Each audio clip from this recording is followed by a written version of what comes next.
नमस्कार दोस्तों, आप सभी का स्वागत है हमारे यूट्यूब चैनल जिसका नाम है दुर्गो भैया। मैं लेके आया हूँ आपके लिए एक नई वीडियो। इस वीडियो में हम बात करेंगे सीपीयू के फिजिकल के बारे में, वो भी एकदम डेप्थ में, एकदम डिटेल में। मैं अपना एक्सपीरियंस भी बताऊँगा आपको कि क्या क्या उसमें इवेंट्स होते हैं और कितना उसमें टाइम दिया जाता है। और सबसे बड़ा क्वेश्चन देखो फिजिकल टाइम पे बच्चों को रहता है डीएल के बारे में। तो डीएल के बारे में मैं आपको एक क्वेरी बताऊँगा जो कि आपको बहुत हेल्प करेगी। तो इसमें ये भी मैं बताऊंगा आपको कि लाइक आपको 6 बजे या 7 बजे की रिपोर्टिंग टाइम दी गई है, तो उस टाइम पे ही पहुंचना जरूरी होता है। अगर उससे लेट हो जाता है तो क्या दिक्कत आ सकती है हमको या नहीं आ सकती है। और आपका एक और क्वेश्चन कि इवेंट्स के बीच कितना टाइम रहता है और ओवरऑल आपको कितना टाइम लगता है पूरा फिजिकल करवाने में। तो चलिए शुरुआत करते हैं। सबसे पहले कि सीपीयू फिजिकल मेल्स और फीमेल्स के लिए क्या क्या इसमें इवेंट्स होते हैं। तो मेल्स के लिए 5 इवेंट होते हैं। देखिए फिजिकल को मैं 2 पार्ट में डिवाइड करता हूँ, एक पीईटी एक पीएसटी। तो पीईटी की मैं बात करूँ, पीईटी में 5 इवेंट्स होते हैं मेल के लिए। पहला 1600 मीटर की रेस जो कि करनी होती है 6.5 मिनट में। दूसरा 100 मीटर की रेस जो कि करनी होती है 16 सेकंड में। तीसरा लॉन्ग जंप जो कि होती है 12 फुट की दूरी पे। उसके बाद होता है हाई जंप जो कि 4 फुट की दूरी होती है, उसमें वो ऊंचाई होती है। एंड फिफ्थ आपका होता है शॉर्ट पुट जिसमें 7 किलो का एक गोला होता है लोहे का, उसको आपको 14 फुट 10 इंच की दूरी पे फेंकना होता है। और फीमेल्स में क्या होता है कि 800 मीटर की रेस आपने 4 मिनट में कवर करनी होती है, 100 मीटर की रेस आपने 18 सेकंड में, और लॉन्ग जंप आपकी होती है लगभग 9 फुट की, और हाई जंप होती है आपकी लगभग 3 फुट की। ये आपने करनी होती है। उसके बाद आपका होता है पीएसटी। पीएसटी में लड़कों के लिए क्या होता है, आपकी हाइट वेट और चेस्ट नापा जाता है।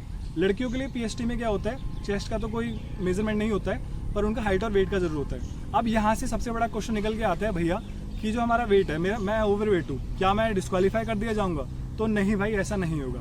क्योंकि देखिए अगर आप 1600 मीटर अगर या 100 मीटर रनिंग मार पा रहे हैं तो उसका मतलब ये है कि आप ओवरवेट नहीं है, आप अपने फिट हैं बॉडी, आप तभी आप इसको मार पा रहे हैं। और इनकेस मान लीजिए आपका ओवरवेट आ भी रहा है, थोड़ा वजन ऊपर नीचे हो रखा है, तो 10% वेट में एक्सेप्टेबल होता है, 10% ऊपर नीचे होना, तो उसमें ऐसा कोई आपको दिक्कत नहीं आएगी।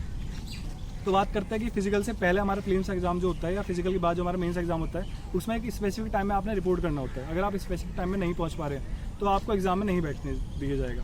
पर ऐसा फिजिकल में बिल्कुल नहीं होता है। 6 या 7 बजे की रिपोर्टिंग है तो आप लेट भी हो सकते हैं, बट आपके पास एक जेन्युइन रीज़न होना चाहिए और आपका उसका प्रूफ होना चाहिए, सर कि मैं इस रीज़न से मैं अपना लेट आ रखा हूँ। एंड वो आपको कोई दिक्कत नहीं है, वो आपको एक्सेप्ट कर लेंगे और आपका फिजिकल कंडक्ट कराएंगे बिल्कुल, अगर आपके पास जेन्युइन रीज़न है तभी।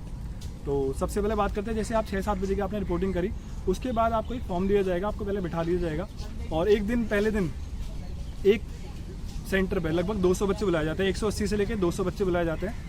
और उन बच्चों को पहले सबसे पहले एक फॉर्म दिया जाता है फिल करने के लिए। फॉर्म फिल करने के बाद उनकी होती है बायोमेट्रिक जब हो चुकी है उसके बाद बच्चों का ग्रुप बनाया जाता है, लगभग 30 का ग्रुप। 30 का ग्रुप में क्या करा जाता है, जैसे 1600 मीटर की रेस है। अब ये नहीं कि 1600 मीटर की रेस में जो 180-200 बच्चे आ रखे हैं उन सभी को एकदम से भगा दिया जाएगा। 30 का ग्रुप बनाया जाएगा, तब उनको भगाया जाएगा, रनिंग उनकी कराई जाएगी। जो क्वालिफाई होंगे उनको एक साइड बैठाया जाएगा, डिस्क्वालीफाई वाले को एक साइड। अब क्वालिफाई जो हो चुके हैं उसको लगभग अब क्या होगा, अभी बाकी लोग का भी जो बाकी के हमारे 150 या फिर 170 लोग बचे हुए हैं, उनका 1600 मीटर होनी बाकी है, तो तब तक उनको लगभग वेट करना पड़ेगा। कितना? लगभग 1 घंटा। तो उस बीच ना मैं आपको एक एडवाइस दूंगा कि आप ना बैठे ना रहें, आप थोड़ा चलते फिरते रहें। 5-6 घंटे की बात रहती है पूरे दिन की, साल में एक बार ही आपने ये देना है। अगर आपका क्वालिफाई हो तो क्या फ़र्क पड़ता है अगर आप 5-6 घंटे खड़े भी रहे। तो अपनी बॉडी को आपने गर्म रखना है और स्ट्रेचिंग करते रहना है, ताकि आपका अगला इवेंट जो है आपको उसमें दिक्कत ना हो, कि ऐसा ना हो कि आपका पैर सो गया हो और आप रनिंग ना कर पाए।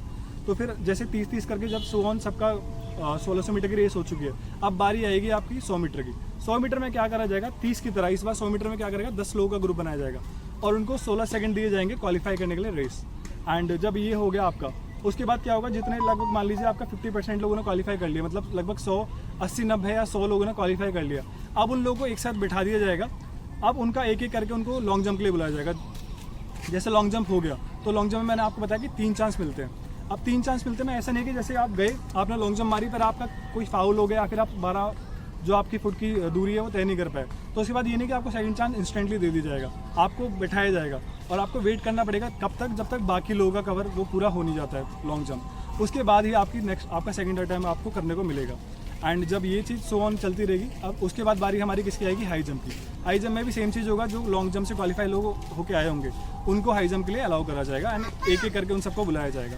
और उसके बाद वही सेम चीज़ अगर आपका एक बारी में नहीं हो पाता है तो पहले सबका होगा हाई जंप, उसके बाद आपकी दूसरी चांस मिलेगी।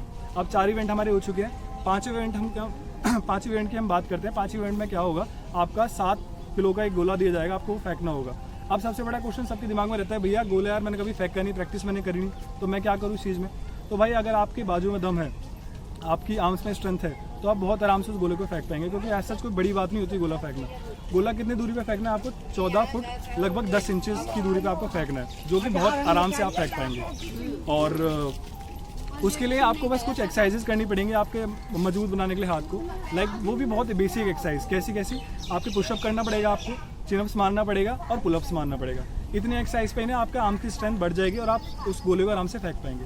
अब मैं बात करता हूँ लड़कियों की। लड़कियों का क्या होगा, 800 मीटर की रेस 4 मिनट में कवर करनी पड़ेगी और 100 मीटर की जो रेस होगी वो 18 सेकंड में, और उसके बाद वही लॉन्ग जंप 9 फुट की और हाई जंप 3 फुट की। इस चीज़ के बाद सबका लड़का लड़की के बाद उसका होगा उनका पीएसटी में 3 चीज़ें देखी जाएंगी बेसिकली। पहला क्या, हाइट नापी जाएगी, वेट नापा जाएगा, और थर्ड चीज़ हमारी चेस्ट नापी जाएगी। तो इसमें अलग अलग क्राइटेरिया होता है। जनरल के लिए अलग होता है, एसटी के लिए अलग होता है, हिली एरियाज वाले बच्चों के लिए अलग होता है। लाइक जनरल वाले बच्चों के लिए, जनरल ओबीसी एससी के लिए क्या होता है क्यू और ईडब्ल्यूएस के लिए कि 170 हाइट चाहिए होती है, 80-85 उनको चेस्ट चाहिए होती है, 80 नॉर्मल, 85 फुलाने के बाद। और हिली एरियाज वालों के लिए क्या होता है, 165 हाइट चाहिए होती है, 80-85 चेस्ट चाहिए होती है। और एसटी कैटेगरी के बच्चों के लिए क्या होता है, आपकी 162.5 चाहिए होती है आपकी हाइट, और चेस्ट चाहिए होती है 77, और पुलअप के बाद 82। तो लड़कियों की मैं बात करूँ तो लड़कियों को हाइट चाहिए होती है 157 जैसे मैंने बताया, और अगर हिली एरिया से है तो 155, अगर वो एसटी कैटेगरी से 154 उनको हाइट चाहिए होती है।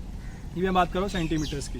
अब पीएसटी जिसका हो गया, अब इसमें पीएसटी में सबसे बड़ा क्वेश्चन आता है, भैया मैं ओवरवेट हूँ। वही मैं जैसे कि आपको बताया था, तो कोई दिक्कत की बात नहीं है भाई, 10% चल जाएगा आपका। और ये सारे इवेंट्स के बीच आपको 1-1 घंटे का टाइम मिलने वाला है, और लेट होने से कोई दिक्कत नहीं है। जनरल रीज़न है तो आप बिल्कुल लेट जा सकते हैं। और फाइनली जब ये सारी चीज़ें कवर हो जाएंगी, उसके बाद आपको एक पेपर दे दिया जाएगा हाथ में थमा के कि आपका फिजिकल क्वालिफाई हो चुका है, और आप उसको खुशी खुशी एक्सेप्ट करके घर अपना खुशी मनाते हुए जा सकते हैं। तो अब सबसे बड़ा क्वेश्चन डीएल के बारे में। डीएल का क्या रहता है कि पहले 2023 से पहले क्या होता था, जब आपका फिजिकल था उस दिन आपको डीएल प्रोवाइड कराना पड़ता था। अगर आप दिल्ली पुलिस चाहते हैं कि आपको दिल्ली पुलिस मिले तो आपको डीएल देना पड़ता था फिजिकल टाइम पे। पर 2023 में क्या हुआ, कुछ सेंटर्स में उन्होंने बोला कि भाई आपका डीएल ना आपका फिजिकल की डेट से पहले का बना हुआ होना चाहिए, और हम डीएल को अभी नहीं ले रहे हैं। डीएल आपको कब देना, आपके डीवी के टाइम पे, अभी इसको देने की कोई ज़रूरत नहीं है। तो आप उससे निश्चिंत हो जाना कि भाई डीएल तभी की तभी मांगे, बट डीएल उसकी डेट से पहले का होना चाहिए। ये बहुत बड़ा क्वेश्चन है, इसको ध्यान रखिएगा। डीएल आपके फिजिकल की डेट से पहले का होना चाहिए, और डीएल फिजिकल में नहीं, इस बार मेडिकल में मांगा जा रहा है जब डीवी आपका होता है। और मेरी तरफ से बस इतना ही। अगर आपको लगता है कि आपका अब भी कोई क्वेश्चन आपके मन में बचा हुआ है या कुछ चीज़ मैं कवर नहीं कर पाया हूँ, तो आप उस चीज़ को इस कमेंट बॉक्स में कमेंट करके मुझसे पूछ सकते हैं, और मैं बेझिझक आपका उसका रिप्लाई करूंगा। और आपको फिर भी पर्सनली मुझसे कुछ क्वेश्चन जानने हैं जो आपके दिमाग में आ रहे होंगे, तो आप मुझे कांटेक्ट कर सकते हैं मेरे टेलीग्राम चैनल पर भी। तो sir thank you so much मेरी वीडियो को देखने का। अगर आपको वीडियो पसंद आती है तो इसको लाइक करिएगा, इस पर कमेंट करिएगा, और चैनल को सब्सक्राइब भी करिएगा, ताकि मैं आपके लिए और भी वीडियो बना पाऊँ। तो फिलहाल के लिए बस इतना ही। जय हिंद, जय भारत।